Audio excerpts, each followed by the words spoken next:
NightMerica is an independently produced podcast. If you like what we're doing, please consider supporting patreon.com/NightMerica.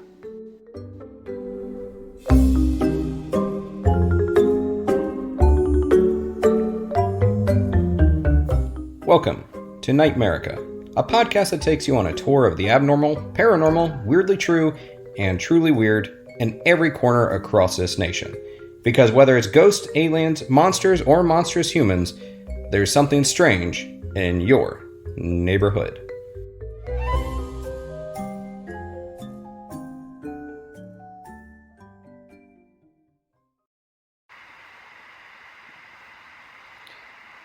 Episode 31, Haunted Houses, or houses that are actually haunted and then haunted house attractions. It's kind of a lot there. It's a lot, and it was so hard to research because I would think I found like a really good story, and then it turned out it just happened in a house that was haunted. It was not a haunted house attraction. Right. So, and yeah, I can certainly understand that. I've also looked a lot of these things up over the years, so I've just have some of that backlogged in my brain. But I wonder if we looked at like Halloween attractions, I don't know. Well, too late now. We're recording. You're right. This is happening now. And I've committed. Speaking of happening now, I am going to have a personal moment. Oh my God, yes. Do you ever find right before you start recording? Your period? Yes, that's when my period starts. It's a weekly occurrence too. So not only is it disturbing that I'm a man and having it, but every week, right as I hit record, it's like, there you go. Do you have to pee? Or what? No, I need to burp every time before I record. I do that when I film stuff too. For people that want a little bit of behind the magic, behind the curtains of Aaron Sager's TV personality. Yeah, so a lot of times before I need to burp. I only burp when I'm like really anxious, and then I burp constantly. Mm-hmm. It's not flattering. You don't have nervous pee? No, I burp. It's so gross. I don't have nervous pee, but I do pee before, like especially before I do an on-stage thing where I'm going to be trapped in front of a live audience or whatever for an hour or more. Then I have to pee multiple times because there was one time. Oh my God! I don't know if I did not pee my pants. Okay. No, but there was one time I had like a 2-hour-long panel on stage, and like midway through I don't know if I talked about this on this show, but I had to pee so bad that I was like thinking I'm not going to make it, and it was, and I'm not even going to say who I was on stage with, but it was two very high profile people. Oh shoot. And it was people I was very excited to be interviewing, but after the panel, normally, you chit chat, and you're like, oh, that was nice, good seeing you again, hope we can work together again. Bye. I was just like, peace out. Literally, pee out. And so anyhow, I'm Aaron Sagers, and this is NightMerica, where we talk about spooky stuff, and joined by Britt Emmy. That's me. Our co-host. Mike, not ours, but Mike. I am the group's collective co-host. I don't know who else is, except maybe the ghost that's in my room. I know, you guys missed it before we started recording. Aaron was having this weird moment with a mirror, and we think he has a ghost. I did not say that. It was a weird moment with the mirror, but I don't jump the ghost. But, mirrors are, in many, many stories, they are the gateway. They are. Do you have a mirror in your place, like facing your bed or anything? No. For our listeners who don't know, I live in a shoebox. I have a tiny bathroom, but also a tiny mirror over my sink, and that's it. Yeah. Would you sleep across from a mirror? Yeah, I think so. Yeah? Yeah. The original Amityville, there's that scene where, like, their whole bedroom is mirrored. Oh, right. That cracks me up. I forgot about that. Yeah, it's very, very 70s, I guess. Well, the topic we're going to get into are haunted house attractions that have real hauntings behind them. But before we get into that, how about some news of the weird? I don't know. I don't know what you're going to do. So this is a crapshoot because we might have the same story. We might have the same story, and it's highly possible this episode we do. And I don't know if my story is weird or sad or scary, but do you know there have been 3 shootings at haunted houses this past month? I did know that. I did look that up, and that's why I didn't do those stories, because I'm like, of course Britt's going to go for the... True crime. That. Yeah, so lay it on me. Yeah, Let's Saturday... start on the high note. I will. On this episode.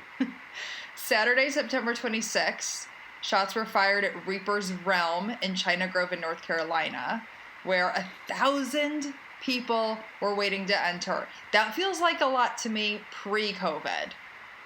In this post-COVID world, that feels like a lot. Yeah, I agree. 5 juveniles were taken away. They were the shooters. And then in Kansas City... Allegedly. They weren't arrested yet, but they were taken and they had the guns. Kansas City, there's a place called the Edge of Hell Haunted House.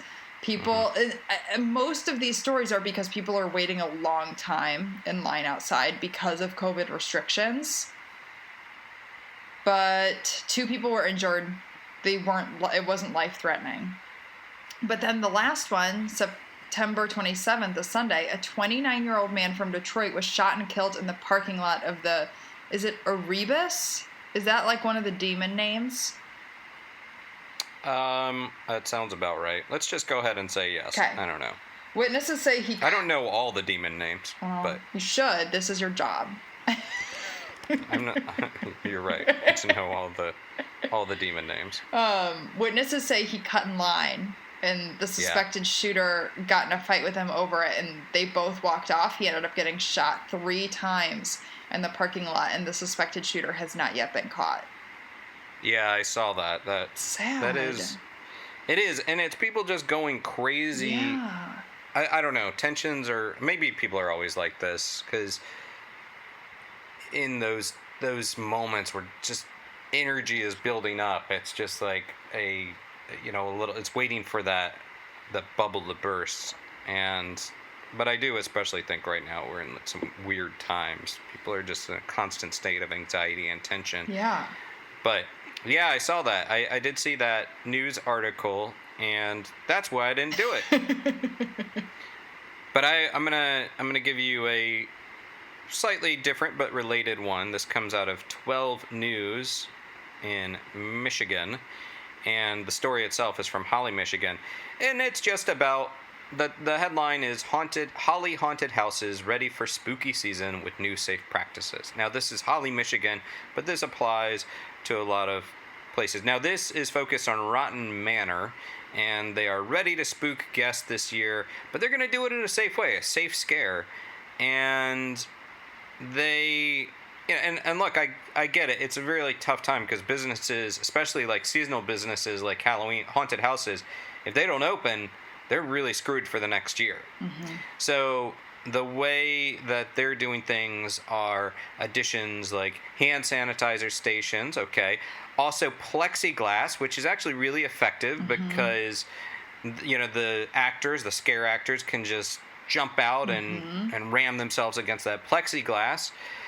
They're going to use some bullhorns, and masks are required to be worn indoors, and the actors are going to be wearing masks as well, which works, makes sense for a haunted house. You can get a scary looking actor in a mask.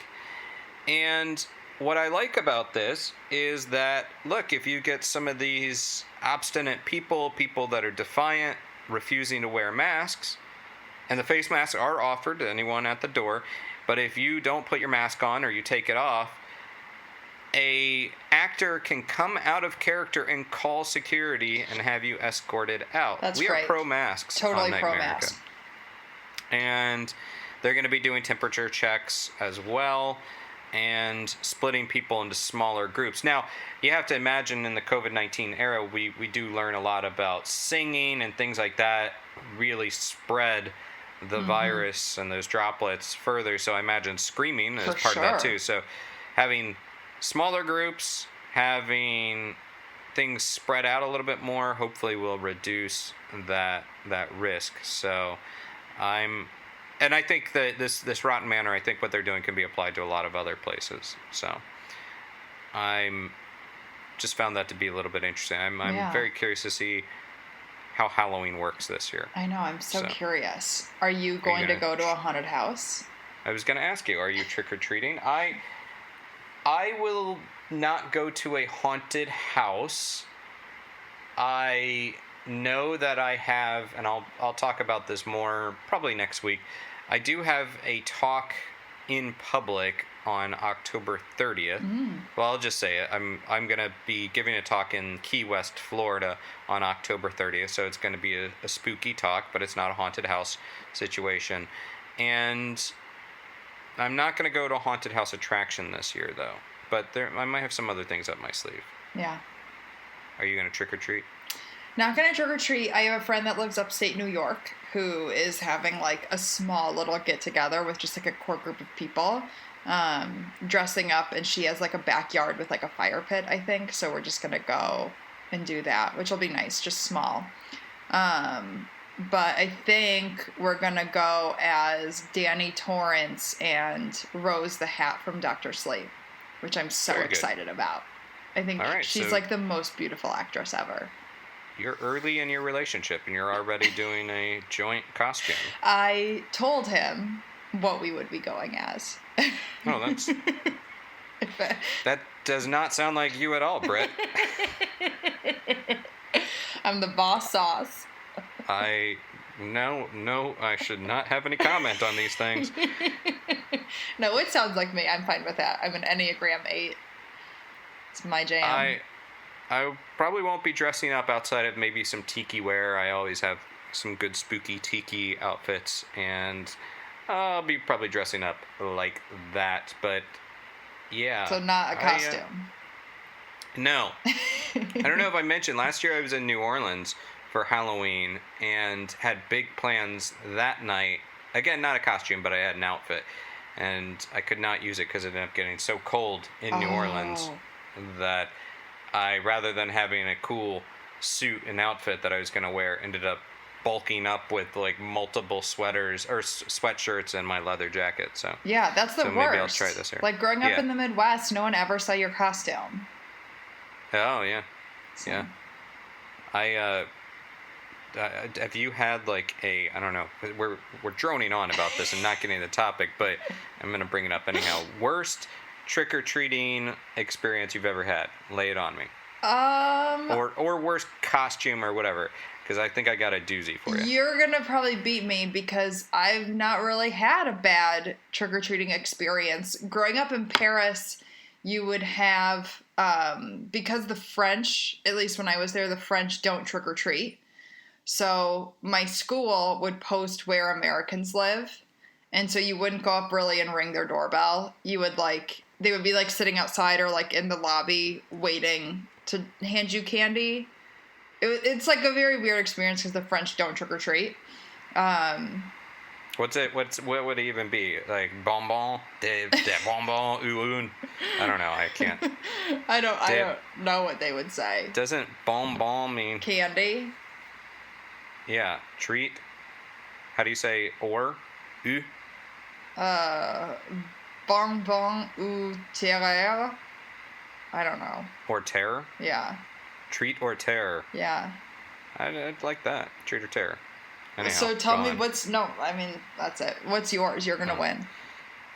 It's not even all that exciting. I'm sure there's worse ones, but the ones that stick out of my mind is when I was a little kid, there was an encephalitis scare in Central Florida, and there were some alarmist people, and maybe not alarmist, I don't know, but I felt like it was alarmist, that they were scheduling trick-or-treating during the day on like a random Saturday, which was not actually trick-or-treat night, not on the 31st. I hear that this is more of a thing these days, that sometimes they do trick-or-treating on a random weekday or weeknight now.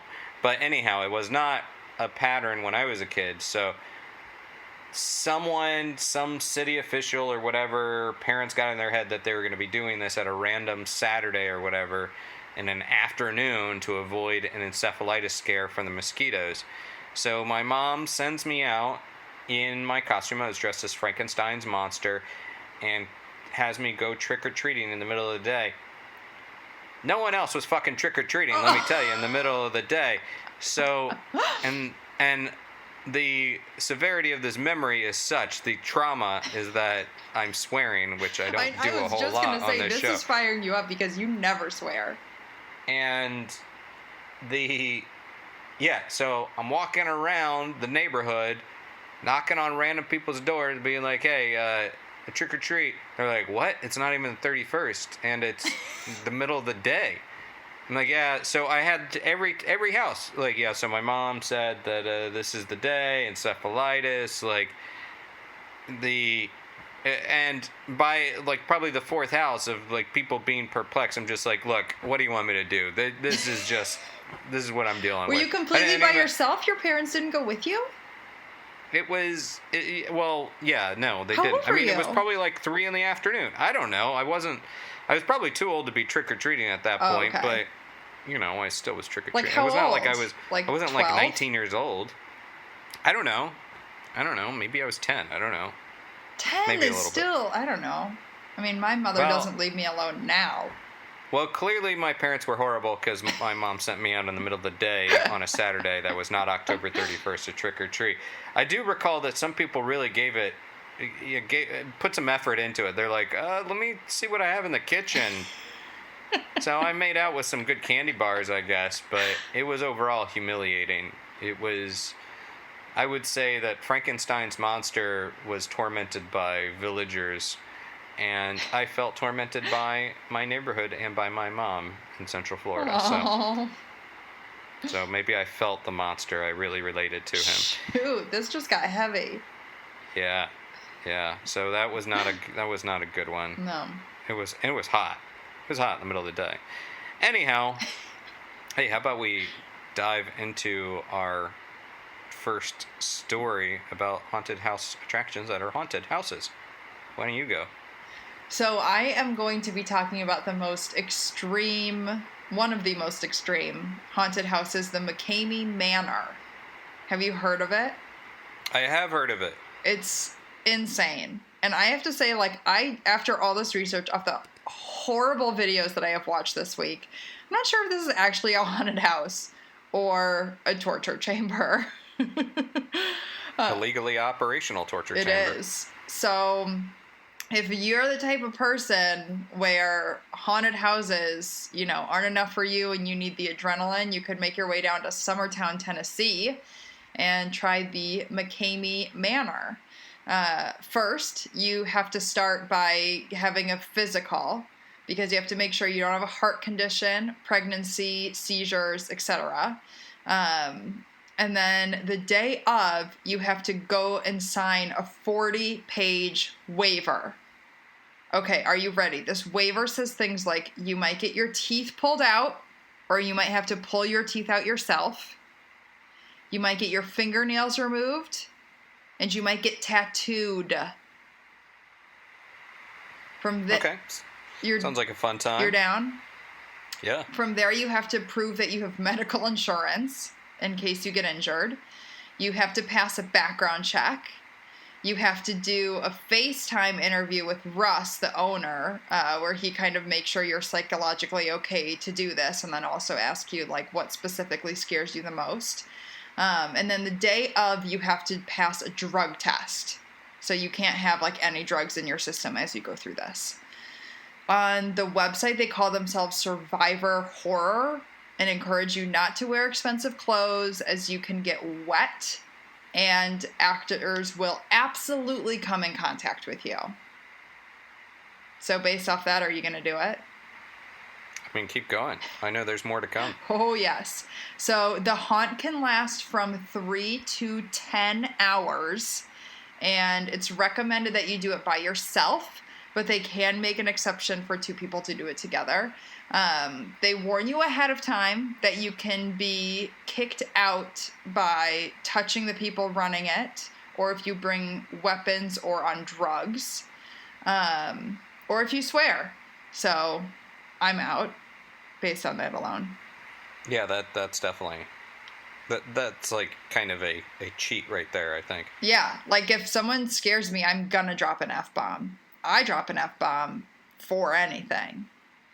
The house is run by Russ McKamey, a 23-year Navy veteran, and he runs it out of his backyard. HorrorBuzz.com describes his quote-unquote haunted house as Saw-like torture porn, which feels pretty spot on. So why would anyone want to do this? Because if you can survive, you win $20,000. But no one has ever finished it. He runs it with his life partner, Carol, although I'm not completely sure that they are still together. And they apparently have a 24,000 person wait list. First, they had it in their backyard in San Diego, and they show it in one of these documentaries that I watch called Haunters. It's on Amazon Prime. It's like directly next to each other. Like house, his house, another house, like all right lined up. And he was running this out of their house and backyard. So the neighbors, like immediately next to him, they show in this interview, like kind of act like, oh, you know, it's annoying, but it's not the worst thing in the world. Well, that's back when it was just a mom and pop kind of typical haunted house in San Diego.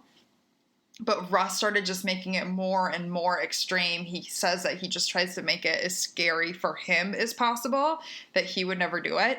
And so he ended up moving to Tennessee so he could take up more land and have a barn where he could run this out of.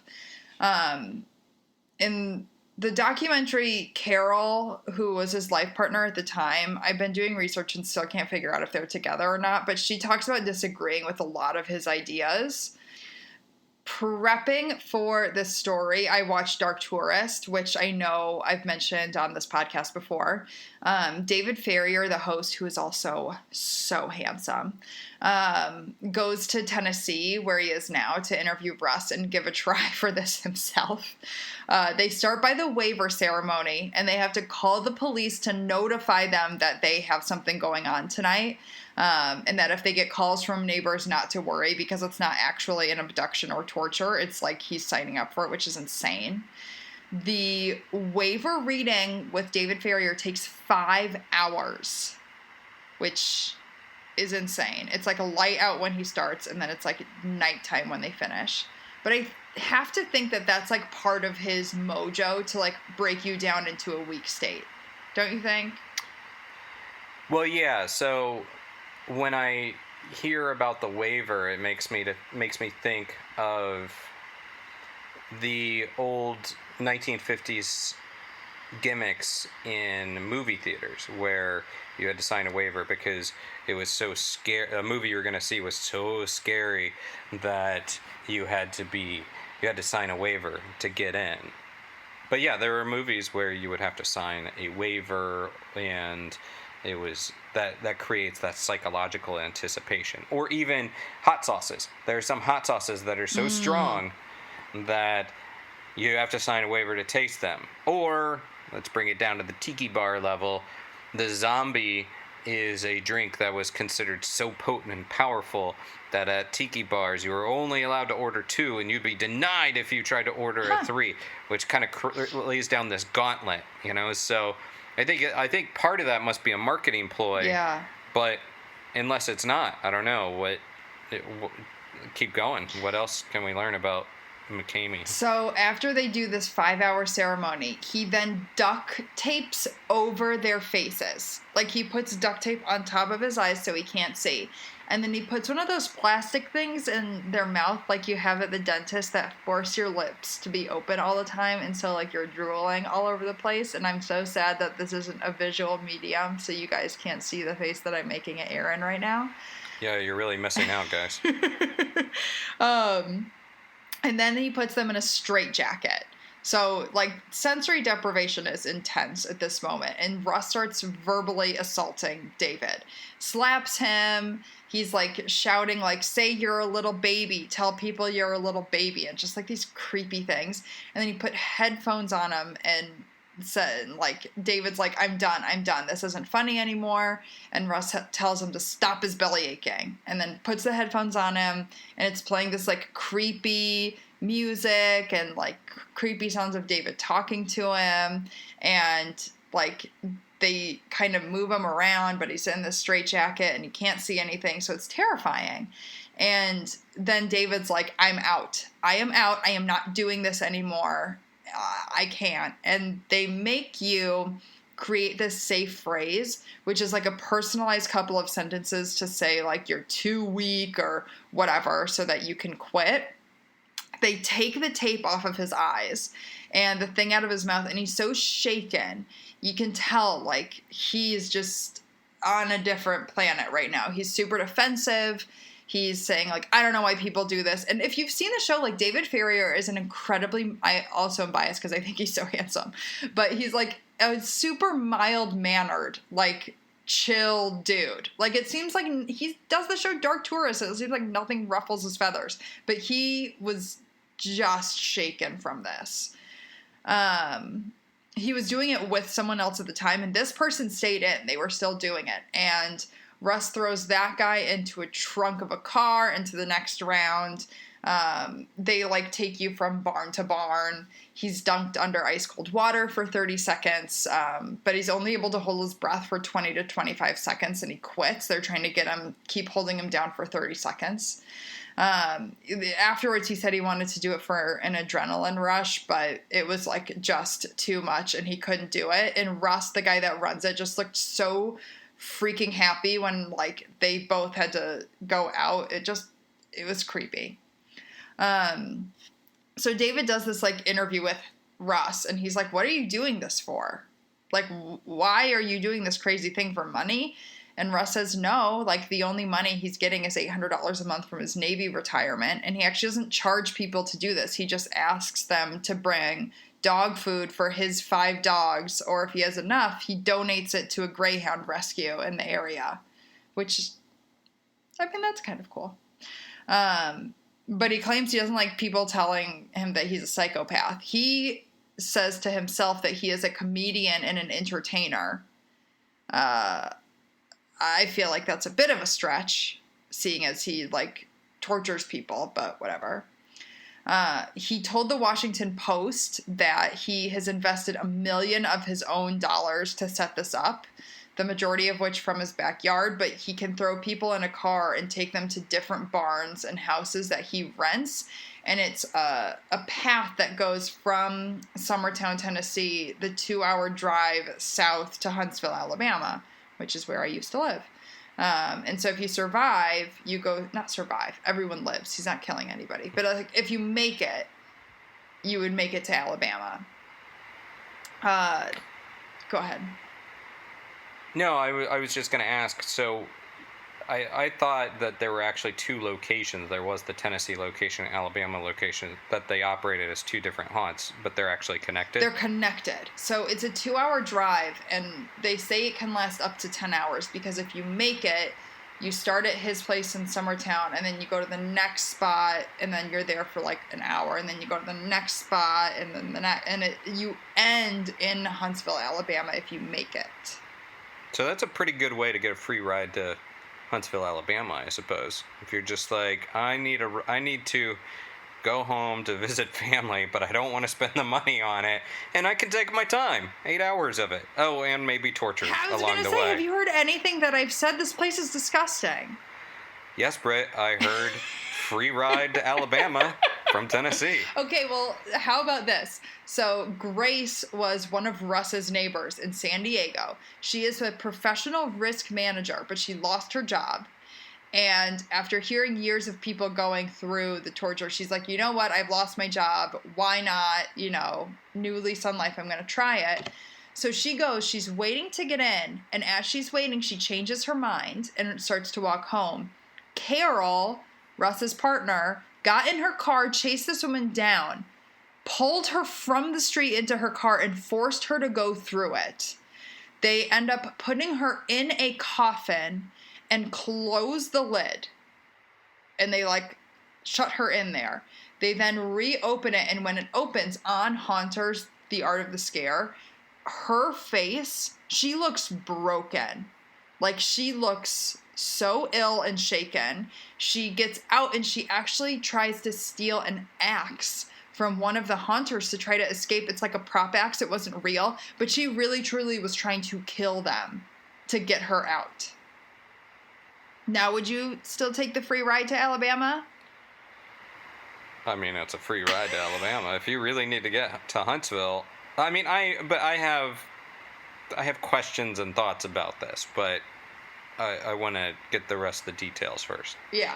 Well, so if you watch, I don't even know. My anxiety and depression is so triggered this week from watching these disgusting videos. But they show people duct tape. They have the haunters come up and spit blood in their face. If someone throws up, they make them eat it or touch it or whatever. There was a woman who went through and she realized the person going through it was her teacher, and the haunter put her face in the dog poop garbage in the backyard of these people's house. Why would you sign up for this? It's so gross. So Amy Milligan went through McKamey Manor when he first had it set up in San Diego. Her experience is online. It's disgusting. Do not watch it. They show her face being completely duct taped. She claims she was then put in a giant freezer and employees waterboarded her while she was laying in it. She cried and begged for them to stop. Russ claims this isn't true, as there isn't any footage of it. But they have cameras up 24/7, and he releases what is put on their website and what's not. So I have to err on the side of Amy Milligan. I don't know. But shockingly, he's never been sued. He's been giving many cease and desist orders, I'm sure, from mostly his neighbors. He hasn't had any deaths, but he has had one heart attack on the premises. And lawyers who have looked at the waiver say it probably wouldn't stand up in court because there's a ton of typos and contradictions and stuff like that if someone tried to sue him, they probably could. But no one ever has. And now there's a petition going around the internet trying to close down the site and close down his actions. But he's still doing it. So the various things I was thinking about is, first off, and I was thinking about William Castle, who was the American film director, and he was the guy that really traded in on the notion of gimmicks and things like that to scare people when they were going into theaters. But with this kind of thing, first, so I've gone through nothing this extreme. I've gone through some other somewhat supposedly extreme haunts, or where they can touch you, and I've been okay with it. I have avoided the ones. There are a couple in New York. I won't say their names, and I actually forget their names. That's also why I won't say them. Is that maybe simulate sexual violence and things like that, and I have no interest in seeing that, even if it is just part of a theatrical presentation. But I guess my thought is, okay, as far as the waiver. So, sure, okay, you're putting in the waiver that you might have your teeth pulled and fingernails pulled out, but are there any reported instances of this actually happening? Yep, and I There watched are. the video of someone being forced to pull his own tooth out of his head. Not forced to, chose to. I mean, chose to, but when you're in the state that they put you in to get into this house, it feels forced, man. These people are not operating in their right mind. And I still have questions about it, like as far as that teeth pulling incident. And again, I haven't seen that. Don't. Oh my God, it's so gross. I can't help but wonder if it is somewhat staged or if there's some bigger story no behind way. it. This is not staged. If you watch these people, they truly look like broken humans in this footage. But if there was really enough legal basis for this, because, okay, even if someone signs a waiver, you can't just kill them. So you can't, and there are things that even if it's a waiver will violate state and federal laws. So, and the fact that he has not had real legal trouble associated with this, he's pretty. I kind of wonder about some of it. And the other thing is, let's talk about your TV crush, David Farrier. First off, he's so hot. Him compared to Stone Phillips. Who's Isn't Stone that Phillips? Your boy? Oh, not Stone Phillips. Who's the Keith crime Morrison. guy that? Okay. Hot. I don't know. Stone Phillips and that guy exist in the same space in my brain. So between David and Keith, where does the crush lie? I have a huge amount of respect for Keith Morrison. Like, I think he is a true head of his craft. I like old men, but I would rather go on a date with David Farrier. But I actually don't think David Farrier's straight. Well, I don't think David Farrier. I don't know. You don't think he's handsome? Wait, I'm not even saying that. I'm talking about the episode of Dark Tourist. Okay, so if something triggered some sort of anxiety with you, I guess I get it. But when you're filming a TV show, you have a camera crew there, and they're like, we could do anything. It's going to be so extreme, but we're also filming it for a TV show. I am willing to bet that you can probably say to yourself, like, oh, okay, I can get through this for the production. He can't. He gets out in like 15 seconds. Okay. He can't do it.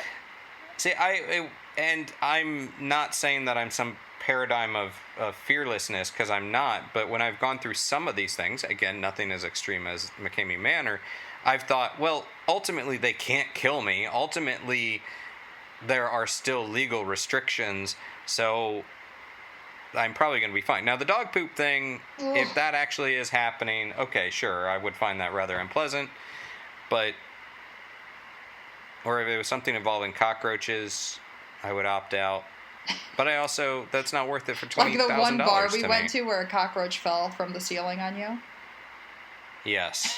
And we will never mention that again, because I've thus far successfully blocked it out. But, so, yeah, I don't know. It's interesting, though. I would never do this. I've never been to a haunted house, period. I would never, never. I'm too scared.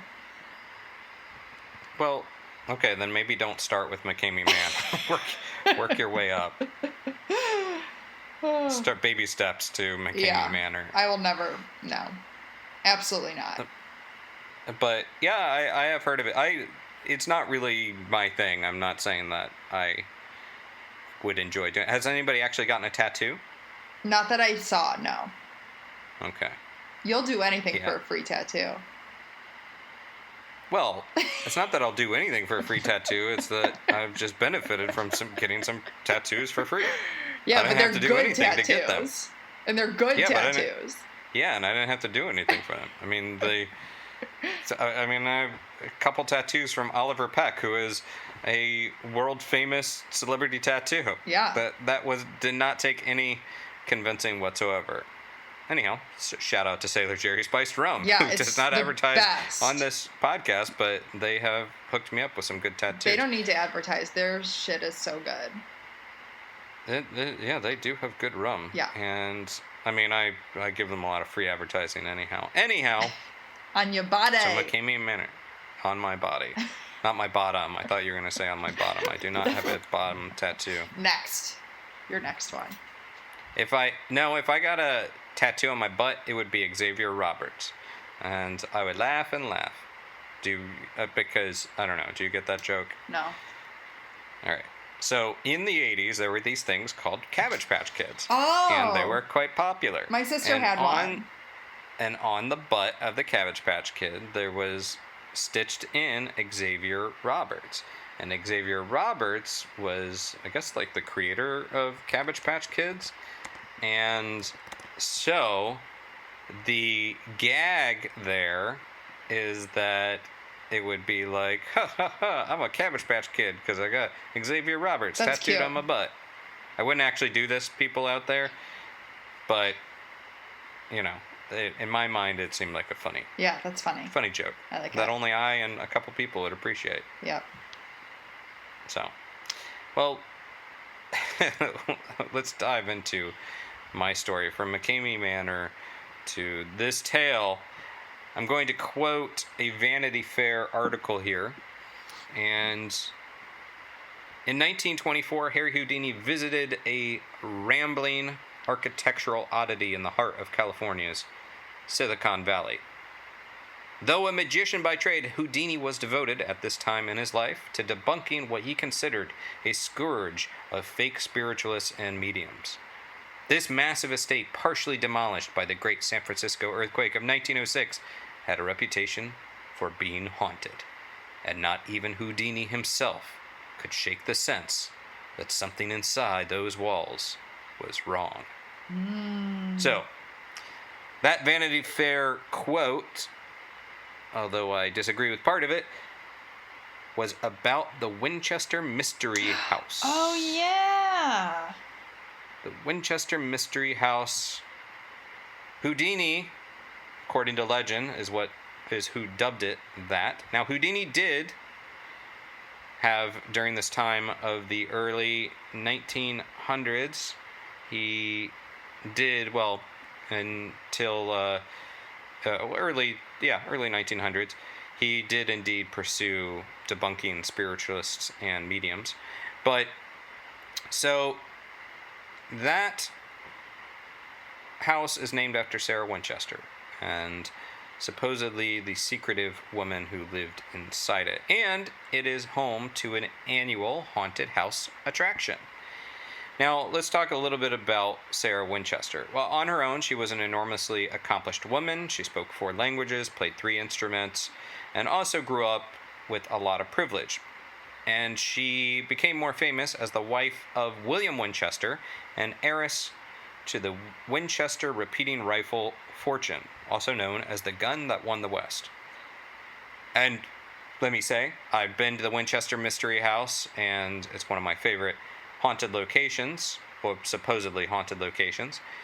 And the history behind it, there's a lot of history and then a lot of legend. But what we do know is that after William's death in 1881, and Winchester's death in 1881, Sarah inherited about $20 million, which in $20 would be about more than $500 million. She also would inherit 50% of the Winchester Arms Company, so she had about an income of around $1,000 a day, which would be about $26,000 a day today.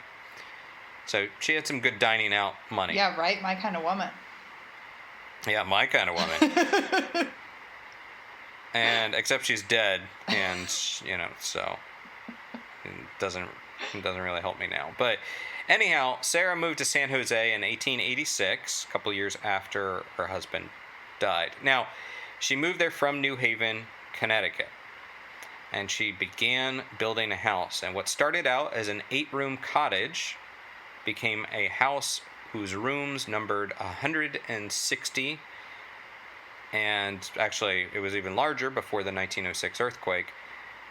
And why did she do this? Well, the story is such that Sarah Winchester moved out to San Jose from New Haven, Connecticut, because a medium told Sarah that she's being haunted by spirits of people killed by the Winchester gun, and that she would die.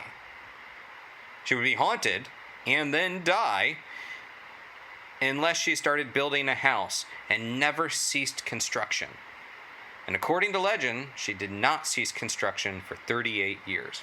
Now, this medium told Sarah Winchester that the tragedies that she had experienced, the death of her husband, William, and, tragically, the death of their only child, Annie, who died, I believe, 10 years before Winchester, and I think she died at only 6 weeks old. Oh. This medium told her that there was blood on her hands. There was blood money from this Winchester family. And she must build a home for herself and for the spirits who have fallen from this terrible weapon. And as a result, construction that never ceased for 38 years, again, according to legend, this house ended up being a bit of a labyrinth and a mystery and an oddity, with trapdoors, secret passages, a skylight in the floor, weird spiderweb windows, staircases that led to nowhere, maybe doors that would open up to walls. And in particular, everybody loves the door to nowhere, which is a door on the second floor of the house that opens out into nothing. Well, except for the two-story drop to the ground below. And some say that this labyrinth was just because she had to keep building, and others say that actually this labyrinth, the layout, this maze-like layout, was meant to confuse the ghosts and keep them inside the house. Have you been there? Have you been to the Winchester I haven't Mystery been there, House? but I really want to. I find her story so fascinating. And that's what I'd heard, that she was building it to confuse the ghosts. And it was the focus of a movie a couple of years ago called Winchester. Yes. And it was not a great movie, It's not a great in my movie, opinion. But it's on Netflix. Helen Mirren is in it, and she's great. Yeah. And so Sarah also was said to hold occasional nighttime seances. And she had, whether you want to call it the Blue Room or the Seance Room, it is actually a pretty weird room. There's one entrance, but 3 exits. There's a door that leads to a 10-foot drop into the kitchen, and another door that opens up into a small sink. And the story goes that she would hold these seances at night, and in the morning deliver new building plans to her foreman. Now, as odd as this house was, it was also opulent. And construction at the time was estimated to be around $5 million, which is about $70 million in today's money. Insane. Which is a hell of a construction cost. And a fun tidbit that I don't know if this is legend or if this is fact, but she did have distinct tastes, and it is said that she demanded the house be built exclusively out of redwood, but ended up not liking the look of the wood, so then said it had to be covered with a stain and a faux grain. And by the time it was completed, more than 20,000 gallons of paint had been used to cover up this gorgeous wood. Oh my god. And isn't it almost extinct wood? Like, isn't it protected? But it was back in the day. Okay. You didn't have to care about the earth back then. Nope. Just chop it down. We'll make more redwood. Anyhow, the home boasts 950 doors, 10,000 windows, 40 stairways, 52 skylights, 47 fireplaces, 6 kitchens, 3 elevators, and there were also some pretty groundbreaking elements at the time, like wool insulation, carbide gas lights. She had electricity, an indoor shower. She had a sewage drainage system. And those 3 elevators were pretty high-tech, and the heating system in the house is pretty high-tech. And she also had a communication system within the house, and so she had some pretty... some of the reports say that she was pretty fascinated with technology, which was not considered to be the domain of women at the time. It was sort of looked down upon to have that kind of fascination. But she was. She also, and this has been associated to the ghosts, or to the paranormal element, but she did have narrow stairs they were kind of switchback stairs and pretty low-rise, narrow stairs. But something to remember about her is she was only about 4 feet 10 inches and had pretty bad arthritis. So some of that construction may have been just to be helpful for her, to be practical, so she didn't have to take large steps. And instead there were these smaller steps that would switch back, make it easier for her to get around. She, after her husband's death, it is said that she was an eccentric. Some people thought she was crazy, that she would dress only in black dresses, even under that oppressive California sun, and that she went into mourning for the rest of her life. And actually, Helen Mirren, who was in the movie Winchester, saw a parallel between that and Queen Victoria, who, when she lost her husband, that's what she would do. And Mirren said it was kind of a Victorian thing to do, wasn't it? And that Mirren even viewed, now Mirren is not a historian, she's an actor that played Winchester, but she viewed, tapping into that character, that fascination with spiritualism was a byproduct of that grief, that when you lose someone, it can be so bearable, so difficult, that the only way you can deal with that grief is by feeling they are with you in some way or another. Now, that's a very honest and apt, astute view of believing in ghosts, believing in the spiritualist movement, although there were enough people that disputed that. Now, I'll get back to that, but September 5th, 1922, which again was still when spiritualism was going strong. It was sort of waning a little bit at this point, but she died of heart failure in her sleep at 82 years old. So if the ghosts were haunting her and they were kept within those walls, apparently whatever she was doing was working out well to die at 82 years old, especially in 1922. For sure. And it is said that upon hearing the news of Sarah's death, the carpenters quit so abruptly they left half-hammered nails protruding from walls. Now, 5 months later, after her death, the Brown family, who were longtime carnival workers, ended up renting the house, and they held a public tour of the house, because even during her day, the Winchester house, and then the Winchester Mystery House, as it came to be known, was a spectacle. And they held a public tour, and they basically kept with that until they were able to buy the property, and now it is a major tourist attraction some 100 years after her death. Now, why did she do this? Okay, so you can believe the spiritualist ghost element to it. Psychology Today actually posited that perhaps this is a story of what happens when delusional people have the resources to fully act on their bizarre notions. Could indeed be a result of crippling grief and some mental illness.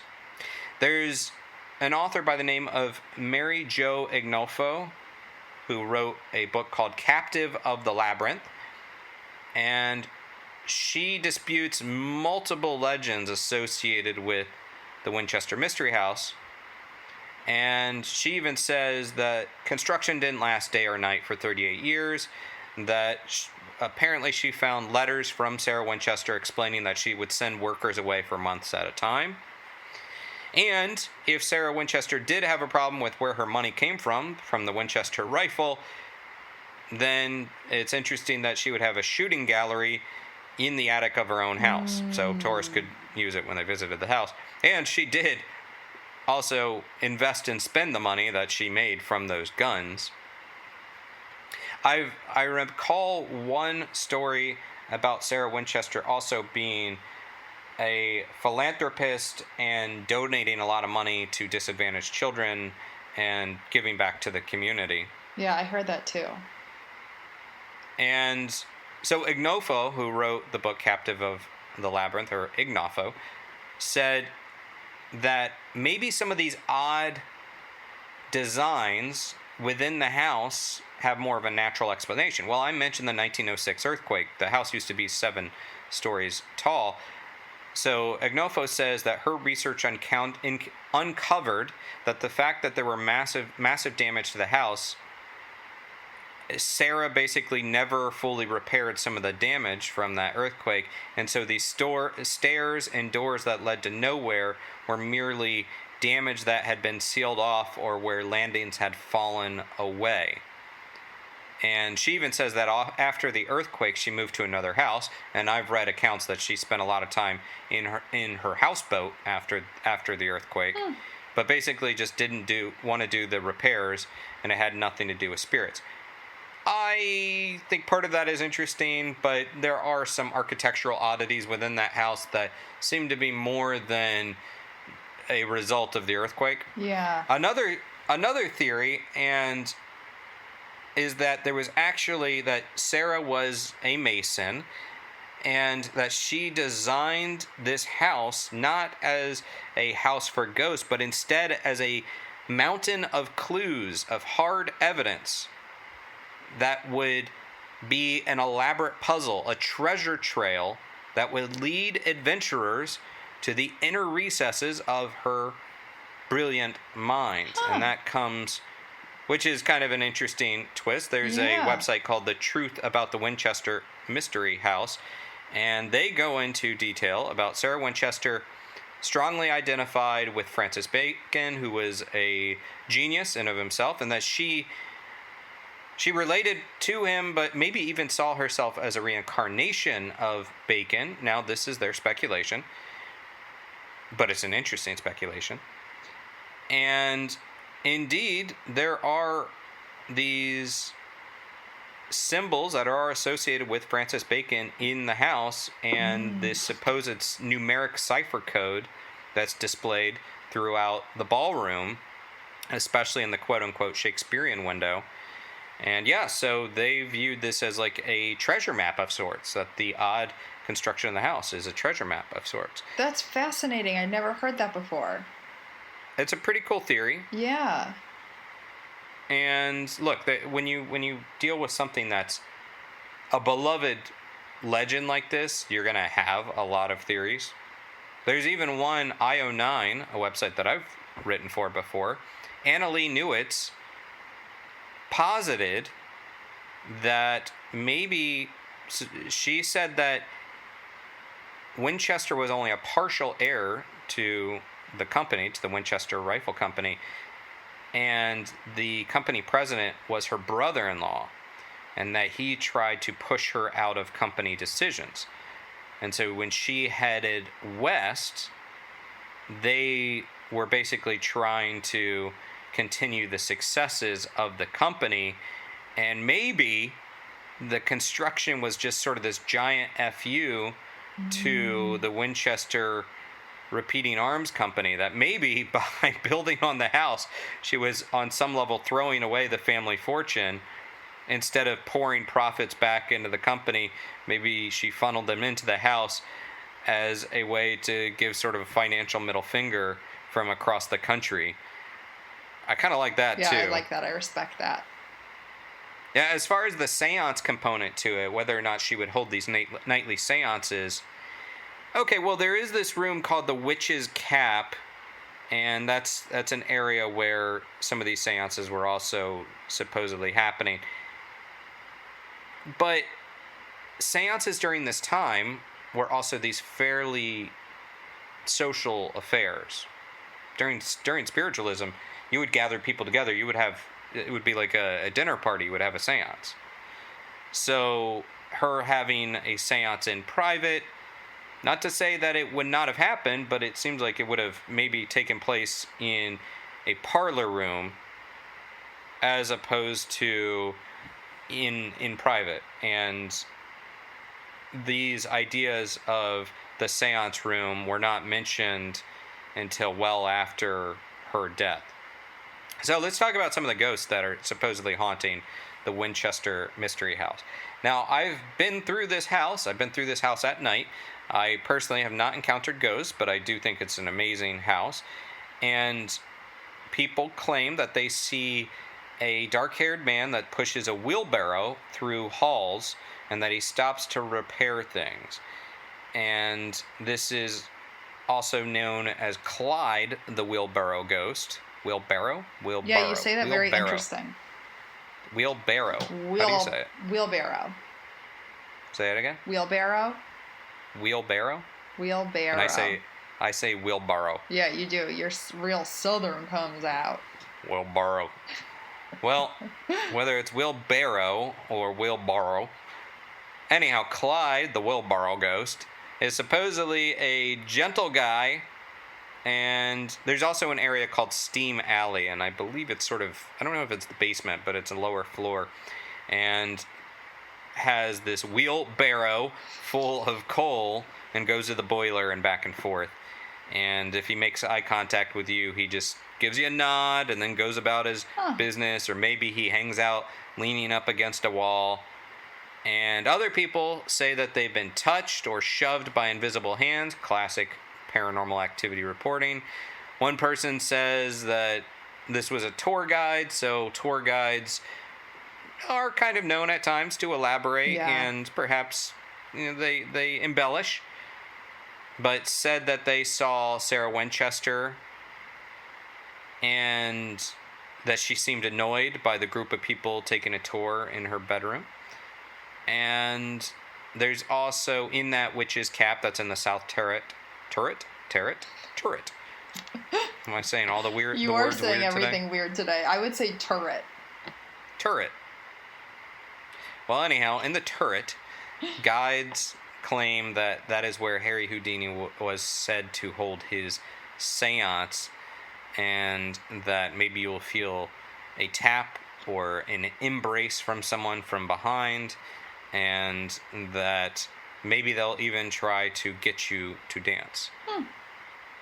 Whatever is happening at the Winchester Mystery House, there is indeed, the mystery continues to unfold, because even in 2016 and in 2017, new rooms are being discovered within this house. Whoa. There was an attic that had been boarded up after the earthquake, and one of the legends associated with it is that Sarah believed the earthquake was caused by angry spirits, so she sealed them away.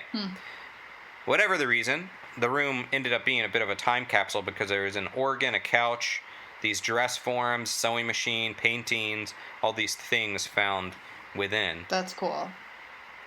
And now, even during these weird times of the pandemic, as I said, they normally do have these haunted tours, and you can go through and have this sort of it's not a full-blown haunted house, but there's these spooky elements, and maybe someone will jump out at you as you take a tour guided by flashlight through the Winchester Mystery House. Well, now, in 2020, things are a little bit different, because the flashlight tour is a self-guided tour, and so you can go through on your own and get a glimpse of the haunted mansion at night, which I do have to say that even though I did not encounter any paranormal activity, walking through alone at night would be rather creepy and exciting.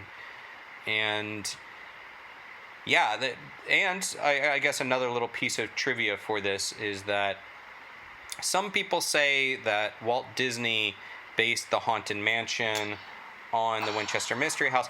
That's not exactly accurate, especially because the Haunted Mansion was not completed and opened until after Walt's death.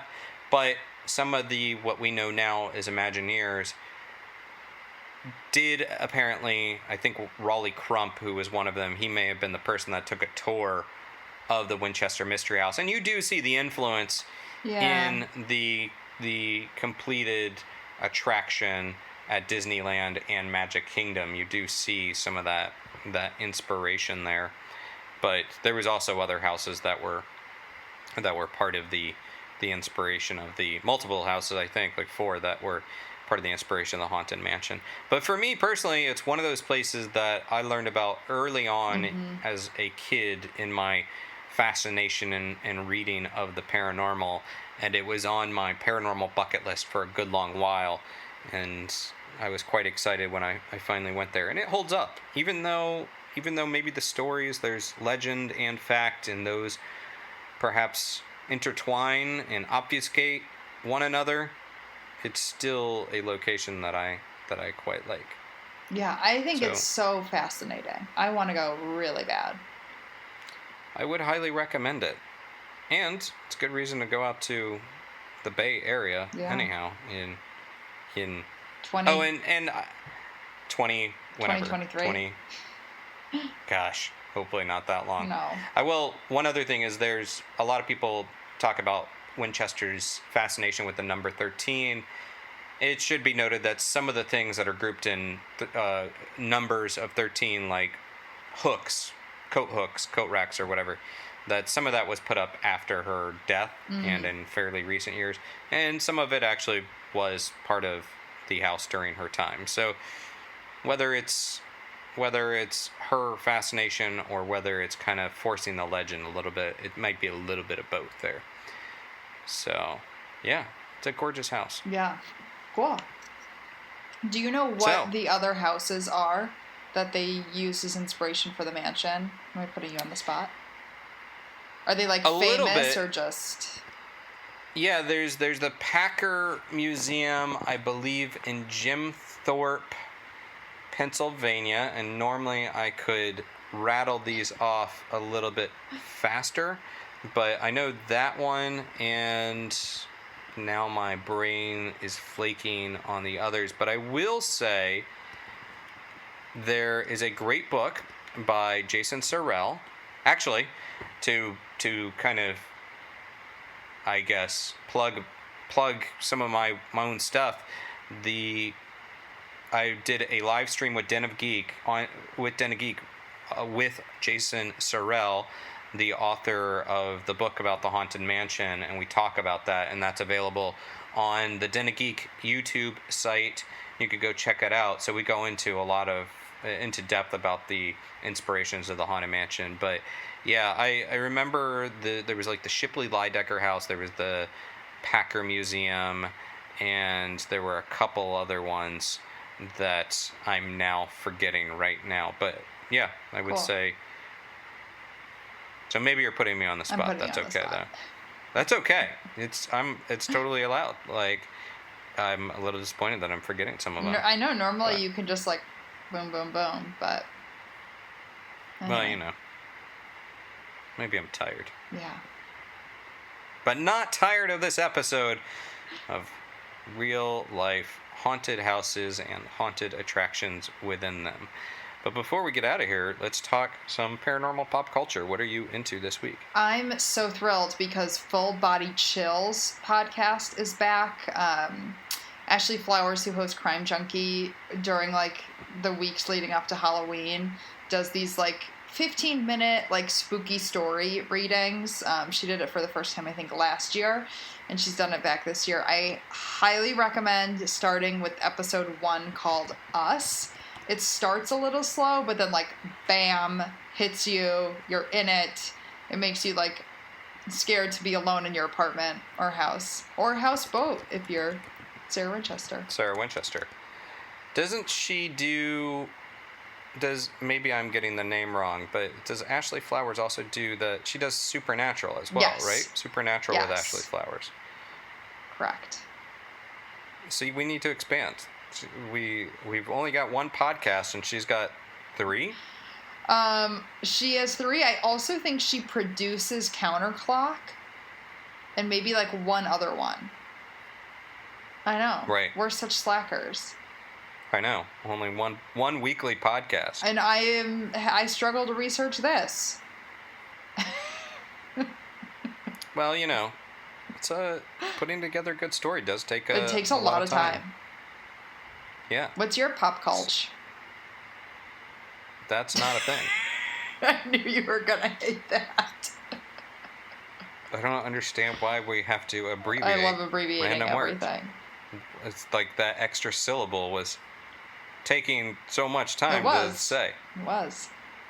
But now you've expended more syllables because I have ridiculed your abbreviation and you've now had to defend it. So, and we've spent precious time me being offended by pop culture. I will not use it ever. Pop culture. My paranormal pop culture pick of the week, it's not that hard to say either. I'm going with a book that came out last month called Cursed Objects, Strange But True Stories of the World's Most Cursed Items, I believe. Actually, forgot. It's a long title. World's most infamous items. What are some of the items? They should have abbreviated the title, just cursed obj. Curse obj. And so the book is by J.W. Ocker. He's a guy that I've kind of kept track of for a while through his website and just his social media accounts. He talks about Annabelle the doll from The Conjuring. But more than that, he talks about things like it's called the Ring of Sylvanius, which is a Roman artifact that is said to inspire Tolkien's The Hobbit. He talks about a mummy that was rumored to have sunk the Titanic and kickstarted World War I. Whoa! He goes into some haunted chests, as in trunks, not bosoms. I was gonna ask. He talks about Robert the Doll, yeah, which I know and love. So there's a couple good objects in there. Well, I mean, I'm sure there's multiple good objects in there. I haven't read all of them. But are they good, though? That's the question. Yeah. Well, yeah. It's Or are they dangerous objects? Oh. Are they good or are they bad? Well, I think, if you're sinking the Titanic, you're not really a nice guy. Yeah. But, yeah, his writing, I think I first discovered it in the Boston Globe, but he also does a blog called Oddest Things I've Seen, and I would recommend that. And he's done a couple other books, but he's just like a guy that researches the weird, so I quite like him. I view him as a cohort to what we're doing here on NightMerica. Yeah, that's cool. I'm going to check him out. Yeah, please do. And aside from that, I feel like I had another thing to talk about, but now I forget. I will say you should turn up for I'm doing this weekly talk on Wednesday, October 7th, but it'll still be live on the internet, again on Den of Geek, but we're talking about folklore and the sociology of fear. I saw that with the woman that also is on Paranormal Caught on Camera. Yeah. Well, Dr. Lynn S. McNeil and Dr. Margie Kerr. Margie is an old buddy of mine, and she's a fear sociologist. Oh, she wrote that book. Lynn is a folklorist, and Margie is a sociologist, but the connection there is that I will even bring this up about the pursuit of these extreme haunts, like McKamey Manor, and what people get out of it, and when it doesn't go too far. Because going to a haunted house is a healthy thing. It is a way of sort of safely experiencing fear. It's cathartic.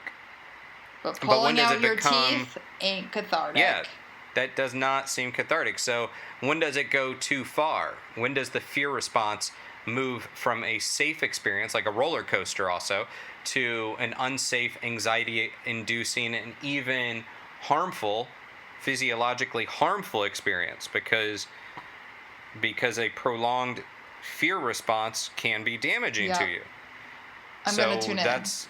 That's something that I think we'll talk about, and we'll talk about. We'll plug NightMerica on that too. What time? So, that would be 5 p.m. Eastern Standard Time. However, if you miss it, it will continue to live on the Den of Geek YouTube page and Facebook platforms. Awesome. I'll watch it after work.